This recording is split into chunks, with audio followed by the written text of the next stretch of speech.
A liberation movement summit took place, recently, and we saw countries like Namibian president, a woman, and addressing that occasion, and they made it very clearly that there are people who rose the African consciousness, who are championing Africanism, who are bent on, distancing ourselves, who are ready to give a black man consciousness to sit down and think for himself how to liberate himself, from the squeeze we are experiencing now, whether it's from the Western world or not, that the black man need to liberate his mentality. And this summit, comrades, must forge a cohesive strategy for a coordinated migration management, equitable socio-economic development, and the protection of our natural resources.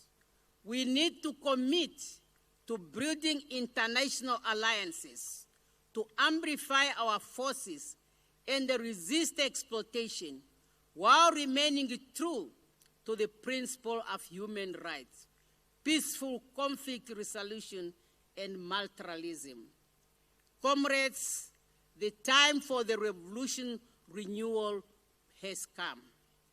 SWAPO Party pledge to work hand in hand with our sister parties in our quest to deliver a Southern Africa and Africa where the gains of our liberation benefit our people. Together, we will honor the sacrifice of our forefathers, confronting the present challenges, and build a future where Southern Africa and Africa stands as a beacon of freedom, justice, and solidarity for the global South. As I conclude, comrades, we are gathered here in Johannesburg. Let us defend the gains of liberation with unwavering resolve, prioritizing the integrated economic development and our shared mission, and strengthen the bonds of solidarity that will pave the way for a better Africa, as put in our theme. Together, we have the power to forge an equitable and a prosperous future for our political parties and our nations. Let us lead with courage, vision, and a deep sense of responsibility to the generations that will come after us. The time for action is now. Let us move forward together with dignity, purpose, and unity. Aluta! Aluta! A Victoria! A Victoria! We cannot just be in the struggle and we do not become victorious. Thank you very much. And be able to champion or redirect or reorient his own destiny, and not dependent on what the IMF, the World Bank, and of course the Western powers are talking about. We can see that in somebody like Ibrahim Traore, distancing himself, dismantling anything that has to do with France, and you can see that France is crying. So Africa has been, a looting spree for the Western world, and that conference was solely organized, and it is called Liberation Summit, especially for other countries seeking self-determination. Unfortunately for Biafrans in Africa, Biafra is #1 nation. The world is looking at how to liberate her from being attached to anything in Nigeria. And they are trying to take us back in 1827, where the first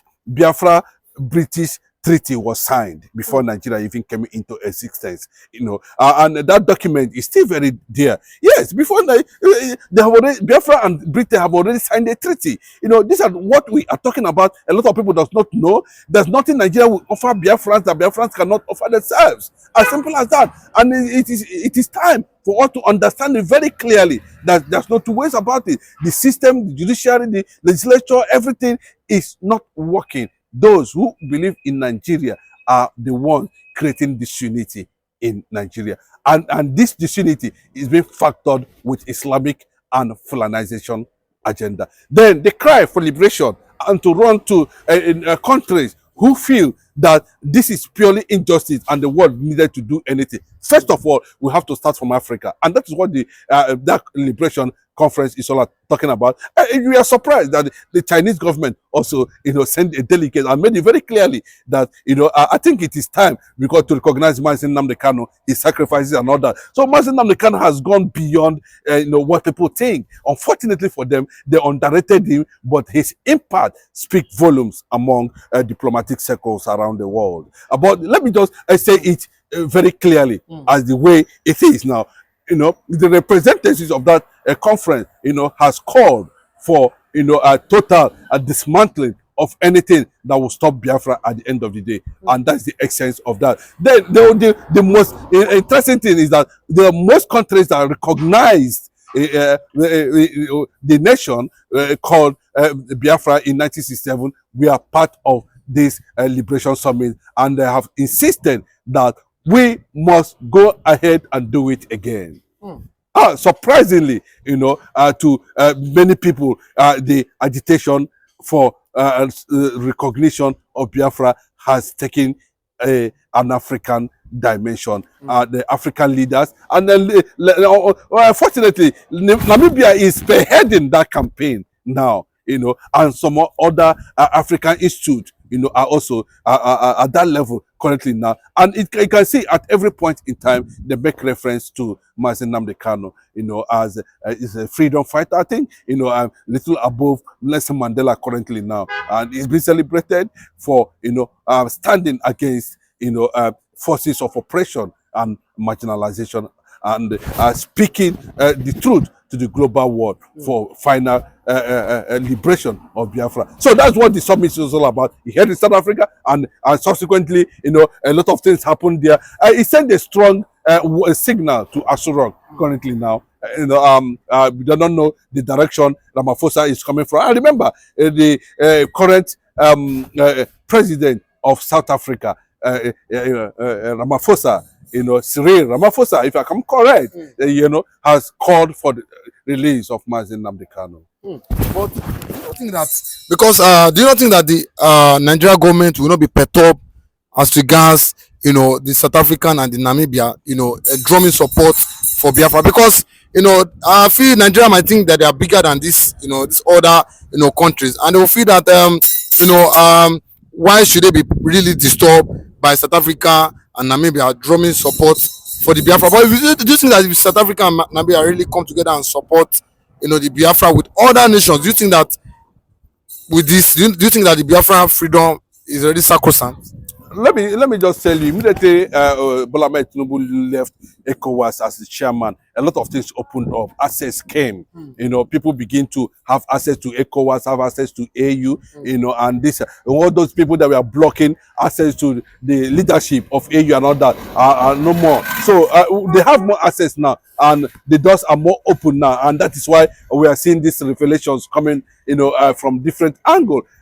So it is a direct signal that Nigeria image has been destroyed among committee of nations, among international communities, among AU. Nigeria have no good record, and the only person who would have heard and laundered the image of Nigeria properly under this administration, unfortunately, it is an abysmal and incompetent person that does not qualify to be a Nigerian president in the first place. He was not even re-elected. They sent him out completely. To tell you that he does not represent the Nigerian people. And he does not represent the most populous black nation in the world. He has no image to protect. He has no integrity to protect. There's a case file related to drug there. There's a lot of things about him. This is where calamity, human rights are being abused. With a case of Nnamdi Kanu being kidnapped. From a government kidnapping. You know what it means. So I think to an extent, Nigeria has damaged Nigeria among international communities and relations, and that will have led to diplomatic breakdown. So with that now, it creates another channel of those who feel they are not part of this system to champion their cause, and that is exactly what you are seeing currently now. and that's what the direction it's actually going. But we also saw China. I was just reported as China too. They've agreed to adopt. They even held Biafran. In a crucial meeting last month. Do you not think that China and Biafra coming together will further give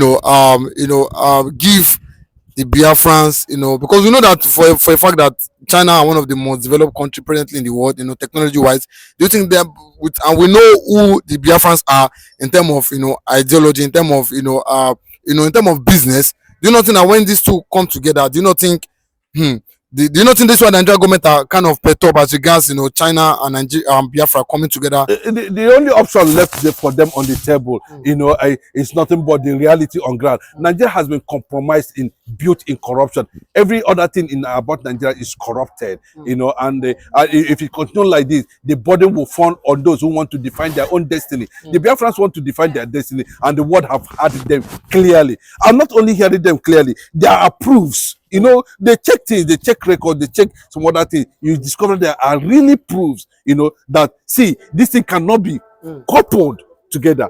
That's the fact. So anything that bring them together, is going to cause, what is the language they use? Is it combustion? Let me tell you, let me just give you, they say too much fish in the mud will stir up, in the river will stir up the mud, or in the pond will stir up the mud. Too much fish in the pond will stir up the mud. If there is heavy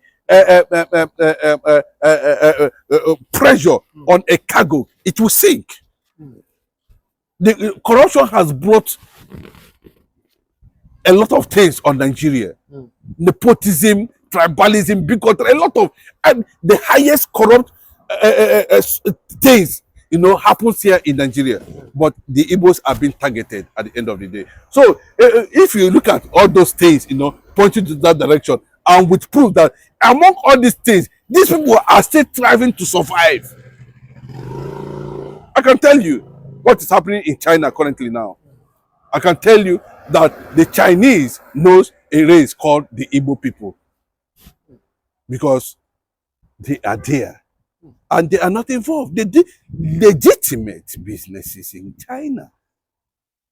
And back home here, they turn scraps to machines. You know what it means? So they want to toe the line of greatness. They want to partner with reality. They want to partner with people who mean to contribute their own quota to humanity and to the world at large. That's like what China is doing. So if you look at that conference and look at the kind of statement they are making there, they might not put everything there to the public, but I can tell you behind the scene, a lot is going on between China and Biafra currently now. Okay, thank you very much.